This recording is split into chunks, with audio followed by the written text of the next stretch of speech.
Afghanistan's ruling Taliban says that their forces attacked military targets in Pakistan. Islamabad में nuclear energy centre पर हमला किया गया है। इस्लामाबाद में ड्रोन से तालिबान ने अटैक किया।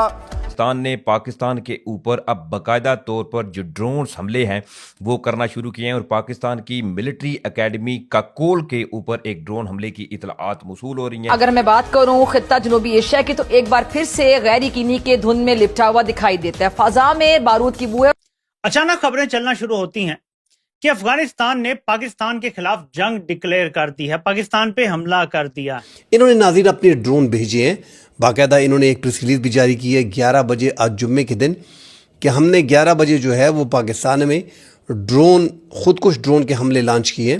They say that they killed and captured dozens of soldiers in retaliation for earlier Pakistani airstrikes. दर्जनों हमने कैप्चर कर ली हैं पाकिस्तान के फौजी, और पिछली बार हमने पाकिस्तान के फौजी जो पकड़े थे वो खामोशी से दे दिए थे वापस इज्जत रखने के लिए। इस बार कोई इज्जत नहीं रखी जाएगी। फिर वो एक वीडियो जारी करते हैं जिसमें वो दिखाते हैं कि हमने ये पाकिस्तानी फौजी जो हैं ये हमने पकड़ लिए हैं। पाकिस्तान के 4 मिलिट्री बेस पर बड़ा हमला, इस्लामाबाद, एबटाबाद, नौशेरा और जमरूद पर हमला हुआ है। 19 आर्मी की जो पोस्ट हैं उन पर जो है वो हमला किया और 2 बेसेस हैं शायद आर्मी की वहां पर। इस्लामाबाद के मकाम यानी कि फैजाबाद पर हमलों की खबरों की इतलात भी आ रही हैं। एबटाबाद और नौशहरा के वाले से तो पाकिस्तान बाहर तस्दीक भी कर चुका है। 2 मुस्लिम कंट्रीज एक दूसरे के बीच जो जंग हो रही है, जो युद्ध हो रहा है, जो वॉर हो रही है, उसमें क्या ये मुकाबला 80 भी मुसलमान थे तुसी भी मुसलमान का है, 80 भी मुसलमान तुसी भी मुसलमान थे, चलो जी फिर आओ दोनों ही लड़िए। 2 मुस्लिम कंट्रीज एक दूसरे के साथ जूझ रहे हैं, एक दूसरे के साथ इस वक्त युद्ध में हैं। इससे आप अंदाज़ा कर लें मुस्लिम उम्मा जो है वो मुस्लिम उम्मा करते करते आप नहीं थकते। इस वक्त मुस्लिम उम्मा आपस में ही लड़ रही है।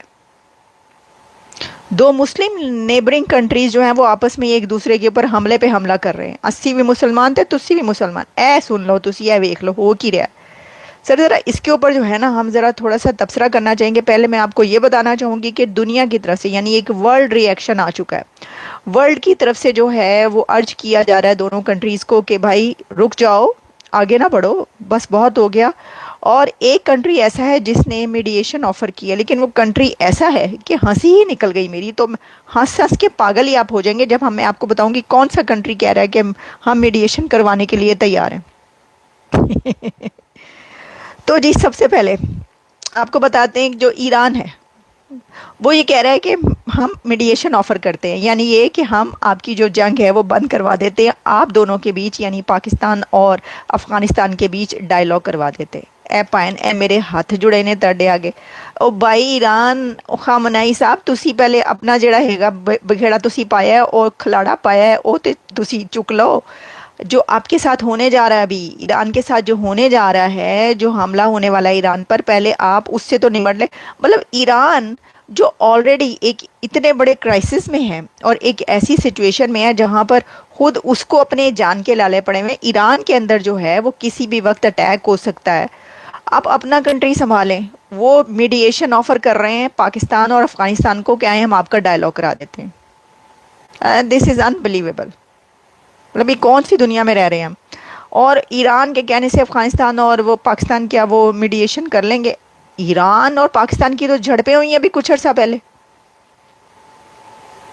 लेकिन चले अगर आपने करना ही है तो कोशिश कर ले, लेकिन आपको पता ही है।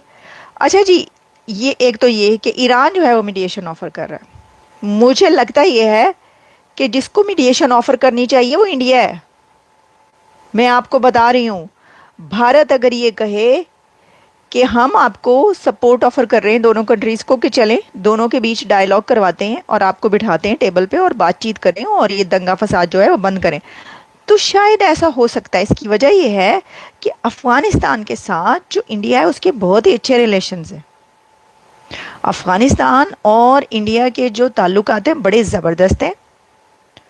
और अगर इंडिया चाहे तो ये जो है ना ये हो सकता है कि ये जंग बंद हो जाए और वो कहें कि हाँ मीडिएशन करते हैं, आप दोनों के बीच करवाते हैं। मैं आपको सही कह रही हूँ, या तो इंडिया या फिर अमेरिका है। एग्जैक्टली मैं आपको बता दूँ, आप देखिएगा अभी 2-3 दिन के बाद ये छठी वॉर नहीं, ये 9th वॉर होगी जो कि प्रेसिडेंट ट्रंप ये कहेंगे कि ये उन्होंने बंद करवाई। एक और वॉर जो उन्होंने बंद करवाई वो ये वाली अफ़गानिस्तान और पाकिस्तान के बीच की वॉर होगी, क्योंकि अभी कुछ ही देर में जो है ना एक स्टेटमेंट आया ही चाहता है। आप देखेंगे ज़ाहिर है जब इतने कंट्रीज़ की तरफ से आ रहा है, अभी आपको बताती हूँ किस किस कंट्री ने इसके ऊपर कमेंट किया है।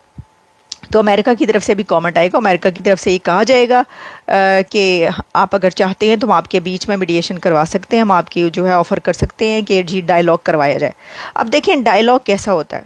80 भी मुसलमान तुसी भी मुसलमान जो मैं बोल रही हूँ ना, वो मैं इसलिए बोल रही हूँ कि डायलॉग एक हुआ था कतर में, इससे पहले कतर में भी डायलॉग हुआ था। कहाँ है वो dialogue? Qatar Muslim country, Afghanistan Muslim country, Pakistan Muslim country, जितने और अरब कंट्रीज़ हैं वो मुस्लिम कंट्री। इसीलिए तो कह रही हूँ 80 भी मुसलमान तो 80 मुसलमान आओ मिल के लड़िए। तो कहाँ है वो डायलॉग? कौन से मतलब कतर जो है ना वो जो भी डायलॉग करवाता है वो कोई फ़ायदा नहीं होता उस डायलॉग का। आपको याद होगा उसने कुछ अर्सा पहले हमास शम्मास के बीच भी कोई डायलॉग करवाया था, वो भी इधर उधर हो गया, कोई फ़ायदा। उसके बाद जो जंग हुई है जो वहाँ पे जो है वो दोनों तरफ से हमले शमले होते रहे। तो एक तो ये कि जो है ना ये मुस्लिम ब्रदरहुड, ये जो फेक एक नैरेटिव चलता है और जी आपस में जो है ना ये एक दूसरे का ये भी बेकार है। चलें वो एक अलग बहस है, इस पर फिर बात करेंगे। अभी मैं आपको ये बताती हूँ कि जो है ना जो कंट्रीज़ हैं वो ये क्या कह रहे हैं इसके ऊपर, और कौन कौन से कंट्रीज़ जो हैं वो ये क्या फरमा रहे हैं कि आ जाएं जी हम जो है ना आपके बीच में सुलह वुलह करवा देते हैं। ठीक है जी। World urges restraint as Pakistan Afghanistan border tension spike, global powers have urged restraint as China. Breaking news सामने आ रही है पाकिस्तान और अफगानिस्तान की बॉर्डर पर झड़पों के हवाले से। अमेरिका से मिला हुआ F-16 जिससे पाकिस्तानी फाइटर जेट को मार गिराया है अफगान फोर्सेस ने। ये ब्रेकिंग न्यूज है कि अभी थोड़ी देर पहले अफगानिस्तान ने स्ट्राइक किया है। जो अफगानिस्तान की सूरत हाल हम देख रहे हैं, अभी हम सफर कर रहे हैं। अफगान तालिबान की तरफ से जो ट्वीट किया गया है, ज़बीहुल्लाह मुजाहिद जो कि तर्जुमान है अफगान तालिबान के, उनकी तरफ से बाकायदा तौर पर यह दावा किया गया है कि न सिर्फ ड्यूरन लाइन पर पाकिस्तानी फौज के बराकी और अस्करी तनसीबात पर वसी पैमाने पर इक़दामी कार्रवाइयां शुरू कर दी गई हैं, बल्कि यह दावा किया गया है कि पाकिस्तान के मुख्तलिफ इलाकों की चौकियों पर अफगानिस्तान की तरफ से कब्जा कर लिया गया है। मुख्तलिफ मकामात पर पाकिस्तान की मुख्तलिफ बॉर्डर चेक पोस्टों पर हमलावर थी, मुंह तोड़ जवाब दिया जा रहा था। लेकिन अब हम ये कह सकते हैं कि जो हमला अफगानिस्तान की तरफ से किया गया है पाकिस्तान की बॉर्डर चेक पोस्टों पर, और ना सिर्फ तबाह कर दिए बल्कि उन पे कब्जा कर लिया। काबुल के पास पाकिस्तानी फाइटर जेट F-16 को मार गिराने का किया गया है दावा। 27 के आसपास, ज्यादा भी थोड़ी बहुत ऊपर नहीं, तकरीबन इसीलिए बोले तकरीबन 27 के आसपास पाकिस्तानी आर्मी के पोस्ट उड़ा दिए गए हैं। 75 के आसपास पाकिस्तानी सैनिक मारे गए हैं। अफगानिस्तान की फौजें पाकिस्तानी फौज की धुलाई कर रही हैं और ऐसी वैसी धुलाई नहीं है। अफगानिस्तान ने आज दर हकीकत अफ्तार से पहले और अफ्तारी के बाद पाकिस्तानी पोस्टों पर, पाकिस्तानी सरजमीन पर हमला किया, बाकायदा हमला। ज़बीहुल्लाह मुजाहिद ने इसका सूरत हाल सुना है कि अफगानिस्तान ने पाकिस्तान के ऊपर अब अटैक किया है, क्या सिलसिला है?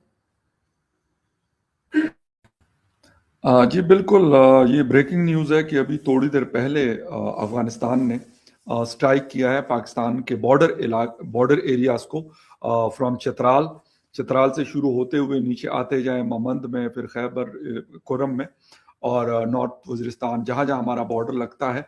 मुझे बल्कि एक चीज़, क्योंकि अभी कंफर्म तो नहीं की जा रही, लेकिन लास्ट टाइम भी इन्होंने नोशकी का जो इलाका है जहाँ पे हम बॉर्डर शेयर करते हैं अफगानिस्तान के साथ, तो उसको भी अटैक किया था। और अभी भी यकीनी तौर पर मैंने आपको पहले भी बताया था जब ये पाकिस्तान ने एयर स्ट्राइक की कि इस दफ़ा इससे बड़े स्केल पर हमला हो सकता है अफगानिस्तान की तरफ से, जवाबी हमला। तो वो उन्होंने किया है और मेरे ख्याल में रात का टाइम उन्होंने चूज किया है। अभी क्योंकि मैंने एक वीडियो मुझे मिली है अफगान फोर्सेस की तरफ से, उनके पश्तों में उन्होंने कहा है, बाकायदा टाइम और सब कुछ बताया और ये बोला है कि जो हमारे ऊपर वो हवाई ब्रीथ कहते हैं एयर स्ट्राइक को पश्तों में, तो कहते उसका जवाब देने के लिए हमने नंगरहार और जिस जगह पे उन्होंने अटैक किए थे उसका जवाब देने के लिए हमारी फोर्सेस बॉर्डर पे हमले कर रही है और पाकिस्तानी जो फोर्सेस हैं उनकी पोस्ट के ऊपर कब्जा किया हुआ है। और मेरे ख्याल में आरजू एक चीज तो बड़ी कंफर्म है, कोई कुछ भी कहे, लेकिन ये एक बड़ी खतरनाक सूरत हाल है। दिन के टाइम मतलब ऑन थर्सडे डे टाइम में भी कुछ क्लैशेस की इतलात आ रही थी, लेकिन ये जो रात वाला हमला है 12 अक्टूबर 2025, जिसके ऊपर तकरीबन 10 या 11 जगहों से उन्होंने पाक अफगान बॉर्डर के ऊपर स्ट्राइक किया था अफगानिस्तान ने, उस वक्त भी बड़ा नुकसान पहुंचा था पाकिस्तानी फोर्सेस को। और यहाँ तक कि अभी रिसेंटली रमजान से कुछ दिन पहले हमने उन 3 फौजियों की पिक्चर्स देखी जो उन्होंने सऊदी हुकाम के हवाले करके पाकिस्तान, शायद वो लोग मेरे ख्याल पहुंच चुके होंगे। तो इस वक्त पूरी दुनिया में एक तरफ तो ईरान वाला मामला डिस्कस हो रहा है, लेकिन ईरान वाला शायद कुछ थोड़ा सा ठंडा हुआ है। लेकिन अगर आप इस वक्त सोशल मीडिया के ऊपर देख ले या इंटरनेशनल मीडिया को देख ले, तो सबकी टॉप हेडलाइन इस वक्त क्या आ रही है, वो ये आ रही है कि अफगानिस्तान ने पाकिस्तान पर हमला किया है। पाकिस्तान ग्राउंड फोर्सेस का इस्तेमाल भी कर रहा है, इसके साथ साथ Pakistan drones and Pakistan fighter jets का इस्तेमाल भी कर रहा है, जो एक एज हासिल है अफगानिस्तान के ऊपर। लेकिन ग्राउंड पे क्योंकि वो ऐसी जगहों पे हमले करते हैं, चित्राल है, बाजुवड़ है, फिर ममंद है, फिर आप जाते जाएं पूरे अफगान बॉर्डर को, अफगानिस्तान जो बलुचिस्तान का इलाका है वहां पर, लेकिन शदीद झड़पें जो है इस वक्त जारी है। और ऐसा लग रहा है कि जो अक्टूबर 2025 में जो कुछ हमने देखा था उससे ज्यादा ये इसकी जो शिद्दत है इस हमले की वो कहीं ज्यादा है। पाकिस्तानी मीडिया को क्योंकि रिकॉर्डेड शोज चल रहे होते हैं 10 बजे के स्लॉट में, तो उनको अपने एंकर्स को बुलाकर और उन प्रोग्राम को वहां पे रोकना पड़ रहा। और इसके ऊपर ब्रेकिंग न्यूज जो है इस वक्त पूरे मीडिया के अंदर चल रही है। पाकिस्तान अपना एक पॉइंट ऑफ व्यू रख रहा है और इसके साथ साथ जो बाकी मतलब अफगान जी बड़ी जानकारी आ रही है और ये ब्लास्ट किस तरह का है, किसने करवाया है, कितनी इंटेंसिटी है, तमाम बातें अभी आएंगी सामने। लेकिन तस्वीर आ गई है पाकिस्तान के कराची में विस्फोट की तस्वीरें आपके सामने है। आसमान में धुएं का गुबार, उससे पहले शोलों का अंगार आपको नजर आ रहा है। गुलशन इकबाल के ब्लॉक 6 में ये ब्लास्ट हुआ है और ये तस्वीरें बता रही हैं कि ब्लास्ट काफी तगड़ा है। रात के वक्त में इस धमाके को अंजाम दिया गया है। एक तरफ अभी हम आपको दिखा रहे हैं ड्यूरन लाइन पर किस तरह से पाकिस्तान और अफगान के बीच तनाव बरकरार है, वहीं दूसरी तरफ इस वक्त ये जो तस्वीरें आप देख रहे हैं पाकिस्तान के कराची में। जिलानी जी बताइए जरा, कराची में जो धमाका हुआ। देखें, ये अफसोस की बात है कि इंडियन मीडिया इस तरह का झूठा प्रोपोगंडा फैला रहा है। मैं इस वक्त कराची के इलाके गुलशन इकबाल पे मौजूद हूँ, कोई ब्लास्ट नहीं हुआ। मैं चैलेंज करता हूँ इंडियन मीडिया चैनल्स को, अगर इस तरह की कोई भी खबर सच्ची निकली, ठीक है, कोई भी खबर सच्ची निकली तो आप बताइएगा। इस वक्त कराची परमन शहर है, मैं इस वक्त कराची में बैठा हुआ हूँ और गुलशन इकबाल के करीब बैठा हूँ, कोई आवाज इस तरह से सुनाई नहीं देगी। इंडियन मीडिया का काम है। मैं आपसे इल्तिजा करता हूँ, आपने जो पहले भी जंग हारी अपनी फेक न्यूज और प्रोपेगेंडा की वजह से हारी। हमारे एक्सपर्ट ने आपको बता दिया कि अब तो बहुत तरीके आसान है कि एआई वीडियो है, एआई जनरेटेड है या नहीं है। अब आप कह रहे हैं कि आप गुलशन इकबाल में ही बैठे हैं, वहाँ बिल्कुल सही सलामत है, कोई धमाका नहीं हुआ है। मैं आपको चैलेंज करता हूँ, आप चैलेंज एक्सेप्ट कीजिए। आपने वो चैलेंज एक पहला ही हार चुके हैं। आपने जिसको कहा एआई जनरेटेड है, हमारे एक्सपर्ट ने बता दिया कि एआई जनरेटेड नहीं है और आपको भी वो तरीके आते होंगे। वो अलग बात है कि आप इस्तेमाल करते हैं कि नहीं करते हैं। विनोद जी बताइए, अब ये भी शायद हो सकता है इन्हें लगे कि एआई जनरेटेड है, वो कह रहे हैं इकबाल गुलशन इकबाल में वो बैठे हुए हैं वहां पर। ये जो आग लगी थी फायर ब्रिगेड की, वो बैठे हैं आउटस्कर्ट्स ऑफ लाहौर में, और लाहौर में किसी गाड़ी से बात कर रहे हैं। वो भी लाहौर में अभी बत्ती गुल है, तो ये इनके ऊपर जो लाइट पड़ रहा है ये किसी स्ट्रीट लाइट से पड़ रहा है। लेकिन अब मुद्दे पे बात करते हैं। सबसे बड़ा मुद्दा ये है, देखिए ये जो कि इतनी देर रात हमें दर्शक देख रहे हैं, तो दर्शक को समझ में आना चाहिए कि ये लड़ाई हो क्यों रहा है। और जितने भी मेरे जो करीबी से मैं पूछता हूँ तो ये लोग यही सवाल करते हैं कि ये आपस में लड़ते क्यों हैं। तो इसका ऐतिहासिक जो संदर्भ है इसे देखना जरूरी है। पाकिस्तान और अफगानिस्तान के बीच की जो तनाव है ये जाता है 1890 या 1893 के आसपास, जब दुरंत लाइन जोड़ी गई थी। ब्रिटिश इंडिया ने अफगानिस्तान के बीच खींचा था। क्योंकि ब्रिटिश इंडिया के जो सोल्जर्स थे, जब ब्रिटेन के और जो पाकिस्तान और इंडियन तभी अखंड भारत रहा, वो सोल्जर्स बहुत बुरी तरह से आ रहे थे अफगानिस्तान के खिलाफ, तो अफगानिस्तान को अलग करने के लिए इन्होंने दुरंत लाइन खींची थी। वो दुरंत लाइन में कुछ उधर रह गए, कुछ इधर रह गए, जैसे अभी इन्होंने जैन के भी खींची है। उस तरह की लाइन जो है, ये सबसे बड़ा प्रॉब्लम रहा है। अगर आप 1980 के दशक में देखते हैं, 2001 में देखते हैं जब अमेरिकन घुसे थे, अभी 2021 के बाद अब दो चीजें हमें समझना जरूरी है। एक है तहरीक तालिबान पाकिस्तान, जिसको हम टीटीपी कहते हैं, और दूसरा है अफगान तालिबान। ये दोनों के बीच की जो कलेश है, उसका ये